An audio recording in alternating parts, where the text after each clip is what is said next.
Hello, ഒരു Easter റെസിപ്പിയാണ് ഇവിടെ ചെയ്യാൻ പോകുന്നത്. സൗത്ത് ഇന്ത്യൻ റെസിപ്പി ആയിട്ടുള്ള മട്ടൺ ചുക്ക അല്ലെങ്കിൽ മട്ടൺ സുക്ക എന്ന് പറയുന്ന ഒരു റെസിപ്പിയാണ് ഇവിടെ കാണിക്കാൻ പോകുന്നത്. അപ്പം ആദ്യമായിട്ട് നമുക്ക് കുറച്ച് ഇൻഗ്രീഡിയൻസ് ഒക്കെ ഒന്ന് ഡ്രൈ റോസ്റ്റ് ചെയ്തെടുക്കാനുണ്ട്. എന്തൊക്കെയാണ് പറയാം. അപ്പം കോക്കനട്ട് ഓയിലിൽ പെപ്പർകോൺസ് ചേർത്ത് കൊടുക്കാം. മുഴുവൻ കുരുമുളക് 2 ടീസ്പൂൺ, കൊറിയാൻഡർ സീഡ്സ് അതായത് മല്ലിയുടെ സീഡ്സ് ആയിട്ട് തന്നെ 4 ടീസ്പൂൺ, പിന്നെ ഫെനൽ സീഡ്സ് പെരിഞ്ജീരകത്തിൻ്റെ സീഡ്സ് 1 ടീസ്പൂൺ, ക്യുമിൻ സീഡ്സ് അതായത് ജീരകത്തിൻ്റെ സീഡ്സ് 1/2 ടീസ്പൂൺ, പിന്നെ ക്ലോവ്സ്, കാർഡമം, സിനമൺ ഇതൊക്കെ ചേർത്ത് കൊടുക്കുന്നുണ്ട്. ഡിസ്ക്രിപ്ഷൻ ബോക്സിൽ ഞാൻ അളവുകൾ കറക്റ്റായി കൊടുത്തിട്ടുണ്ട്. കശ്മീരി ചില്ലി ആഡ് ചെയ്ത് കൊടുക്കുന്നുണ്ട്. അപ്പം ഇതെല്ലാം ഒന്ന് ഡ്രൈ റോസ്റ്റ് ചെയ്തെടുക്കാം.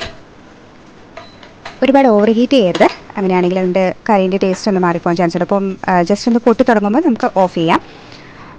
തണുക്കാനായിട്ട് മാറ്റി വെച്ചേക്കാം. നമുക്ക് കുറച്ച് കഴിഞ്ഞിട്ട് ഇതിനൊന്ന് ഗ്രൈൻഡ് ചെയ്തെടുക്കാം. ഇനി നമുക്ക് മട്ടൺ ഒന്ന് കുക്ക് ചെയ്തെടുക്കണം. അപ്പോൾ അതിന് വേണ്ടിയിട്ട് ഒരു പ്രഷർ കുക്കറിൽ കുറച്ച് കോക്കനട്ട് ഓയിൽ ഞാൻ ചേർത്ത് കൊടുക്കുന്നുണ്ട്. ഇച്ചിരി കറി ലീവ്സ് ആഡ് ചെയ്ത് കൊടുക്കുന്നുണ്ട്. ഒരു പച്ചമുളക് ആഡ് ചെയ്ത് കൊടുക്കുന്നുണ്ട്.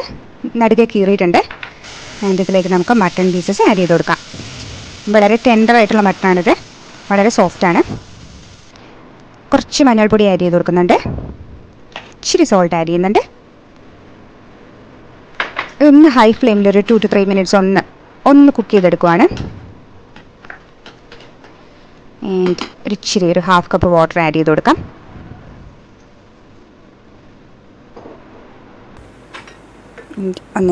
നല്ലോണം ഒന്ന് മിക്സ് ചെയ്തിട്ട് നമുക്കിതിനൊന്ന് പ്രഷർ കുക്ക് ചെയ്തെടുക്കാം. മട്ടൻ്റെ രീതി അനുസരിച്ചിട്ട് ഒരു 5 to 8 or 9 വിസിൽസ് വരെ നമുക്ക് കുക്ക് ചെയ്തെടുക്കാം. ആൻഡ് നമ്മുടെ ഈ ഡ്രൈ ഇൻഗ്രീഡിയൻസ് എല്ലാം ഒന്ന് റോസ്റ്റ് ചെയ്തതേ ഒന്ന് തണുത്തിട്ടുണ്ട്. അപ്പോൾ അതൊന്ന് നമുക്കൊന്ന് ഗ്രൈൻഡ് ചെയ്തെടുക്കാം. നല്ലോണം പൗണ്ട് ചെയ്യണം.